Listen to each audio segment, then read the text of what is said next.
Good news! We received today finally the new samples sent by Luc, which contain the self-fuses that are being developed here in Europe.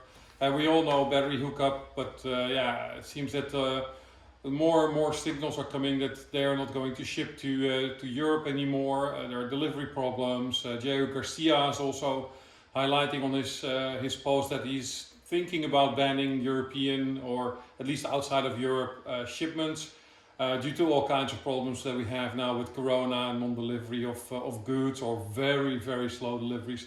So in Europe, we're just fed up with it. We were like, okay, let's develop it our own, and then we can just send it out throughout Europe.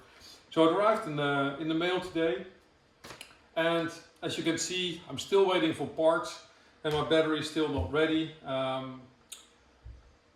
Parts are still to be arrived. I did talk to Battery Hookup. They're sending the stuff, but yeah, it didn't arrive yet. So let's see if we have a good alternative going forward.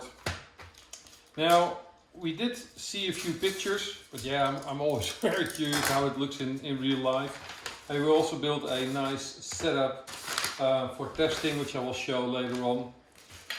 Now it's double wrapped. Let's get this one open. Now let's see what we got for testing.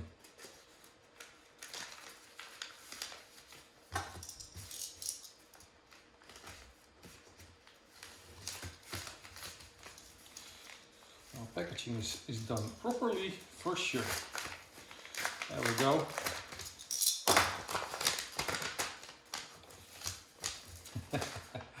Okay, we've got more. Awesome. So, with best regards, he wrote on the back of the wrapper. Let's see if we can give him some positive news. And here we go. 2 samples of the self-fuses. And what we will do is we'll eventually spot weld these self-fuses to the test setup being built. As you can see, we have a Teflon holder, and on the lathe I removed the top of the cell, soldered a 2.5 square millimeter wire onto it, and this will function as our point to spot weld the nickel fuse. And they go like this on top. And then what we're going to do, I will cut it in separate pieces so we can do several tests. When we clamp it down with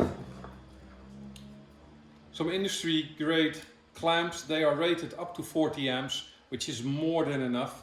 So one will go on the nickel strip, and we can decide where to place it. In principle, it doesn't matter where it's located. The other one goes on top. And then we are going to run some current through it. And what we're doing, aside of using the nickel strip, we're using a load as well. This is just going to be in between the cell top and the nickel fuse to simulate a real cell pack. And that's also what happens in real life. You're going to give it some current, and at some point one of the cells will go bad, and it will start feeding from the cells. We are not feeding from the cells, we're going to feed from our iCharger, and the iCharger can go up to 40 amps, so we should see some results. Now, what you can see here is there are 2 different types. One is disconnected. Let me see if I can show you on camera a little bit better. As you can see here, this one is in the middle disconnected. There's a very small gap. So actually this will be connected to the cell top, and this one will be connected. So that means that it has 2 points onto the nickel strip that need to pop. I'm not so sure if that's going to work, because that will be double the capacity. And this one has just one small one. And it's already been discussed that we want to adjust this into a somewhat more of an S shape. And it doesn't matter if the S is sitting here or on another side. And the benefit of having the S shape is that there is a little bit more material between the top and the actual base plate. And when it has an S curve, which you also see in some of the automotive fuses, is they are able to move in multiple directions.